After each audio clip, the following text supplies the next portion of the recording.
Iron ore పై వాస్తవాలను ప్రజలకు తెలియజేస్తామని CPI రాష్ట్ర కార్యదర్శి గుజ్జల ఈశ్వరయ్య అన్నారు. దేశంలోని ఖనిజ సంపదలను ప్రభుత్వ ఆధీనంలోనే ఉంచుకుని ప్రజలకు మేలు కలిగేలా చూడాలని సిపిఐ రాష్ట్ర కార్యదర్శి గుజ్జల ఈశ్వరయ్య ప్రభుత్వాన్ని డిమాండ్ చేశారు. ఆదివారం వలేటివారిపాలెం మండల పరిధిలోని పోలినేని చెరువు, అయ్యవారిపల్లి, చుండి మరియు మాలకొండ పరిసర ప్రాంతాల్లోని ఐరన్ ఓర్ ఖనిజ సంపదను సిపిఐ బృందంతో ఆయన పరిశీలించారు. ఈ సందర్భంగా ఆయన మాట్లాడుతూ ఇక్కడున్న ఖనిజ సంపదను జిందాల్ వంటి ప్రైవేట్ కంపెనీలకు అప్పజెప్పడం సిపిఐగా ఖండిస్తున్నామని ఆయన తెలిపారు. కనీసం గ్రామ సభలను కూడా పెట్టకుండా ఖనిజ సంపదను జిందాల్ వంటి ప్రైవేట్ కంపెనీలకు దారాదత్తం చేశారంటే దాని వెనక మర్మమేంటో అందరికీ అర్థమవుతుందని ఆయన అన్నారు. ఇప్పటికే పోలినేని చెరువు, చుండి, అయ్యవారిపల్లి పరిసర ప్రాంతాలలో ఉన్న iron ore A grade, B grade, C grade అనేది తెలుసుకునేందుకు పనులను కొనసాగించారని ఆయన అన్నారు. వెంటనే ఐరన్ ఓర్ ను విశాఖ ఉక్కు కర్మాగారానికి అప్పజెప్పి రాష్ట్ర ప్రజలకు మేలు కలిగేలా చర్యలు చేపట్టాలని, లేని పక్షంలో దీనిపై కార్యాచరణ రూపొందించుకుని ఉద్యమ బాట పడతామని ఆయన హెచ్చరించారు. ఏదైనా గ్రామంలో ప్రభుత్వ పరంగా ఒక పని చెయ్యాలంటే గ్రామ ప్రజల అభిప్రాయం ముఖ్యమని, అది కూడా చెయ్యకుండా ఏకపక్ష నిర్ణయంతో గత వైసీపీ ప్రభుత్వం ప్రజలను మోసం చేస్తే తర్వాత వచ్చిన కూటమి ప్రభుత్వం సైతం వాటాలు వేసుకుంటూ జరిగిన తప్పును సరిదిద్దకుండా కళ్లు మూసుకుని ముందుకు పోవడం సరైంది కాదని ఆయన మండిపడ్డారు. అటవీ భూములు, ప్రభుత్వ భూములు, ప్రైవేట్ భూములు అన్నీ కలగలిసి ఉన్న ప్రాంతాల్లో ఎవరి అనుమతులు లేకుండా మనం చేపట్టడం సరైంది కాదని, మేము వెంటనే పర్యావరణ శాఖ అధికారులకు, మైనింగ్ శాఖ అధికారులకు ఫిర్యాదు చేయడం జరుగుతుందని ఆయన హెచ్చరించారు. సిపిఐ జాతీయ కార్యవర్గ సభ్యులు రావుల వెంకయ్య మాట్లాడుతూ ప్రజాభిప్రాయ సేకరణ లేకుండా ఐరన్ ఓర్ వంటి ఇనుప ఖనిజాన్ని ప్రైవేట్ పరం చేయడం ప్రజల ధనాన్ని దోచుకోవడమేనని ఆయన అన్నారు.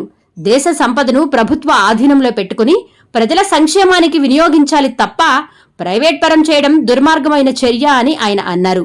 ప్రజా ప్రయోజనాలను దృష్టిలో పెట్టుకుని విశాఖ ఉక్కు కర్మాగారానికి ఈ ఇనుప ఖనిజ సంపదను అప్పజెప్పాలని ఆయన కోరారు.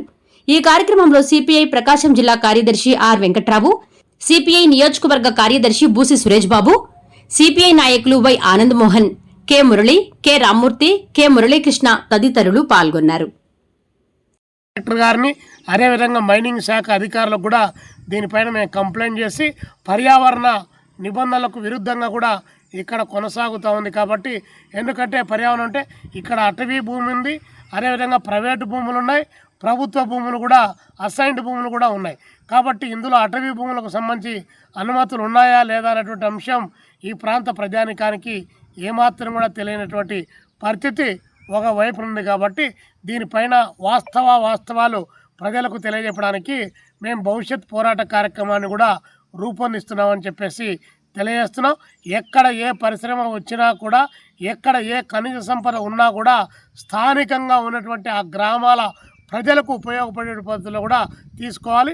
ఇక్కడ ప్రభుత్వం దీన్ని ఐరన్ ఓర్ను విశాఖపట్నానికి కానీ లేదా ఏపీఎండిసికి కానీ అప్పగించి ఇక్కడ ఒక ప్రాసెసింగ్ యూనిట్ స్థాపించి ఇక్కడ లోకల్గా ఉన్నటువంటి వారికి కూడా ఉపాధి కల్పించాలని చెప్పేసి మేము డిమాండ్ చేస్తాం.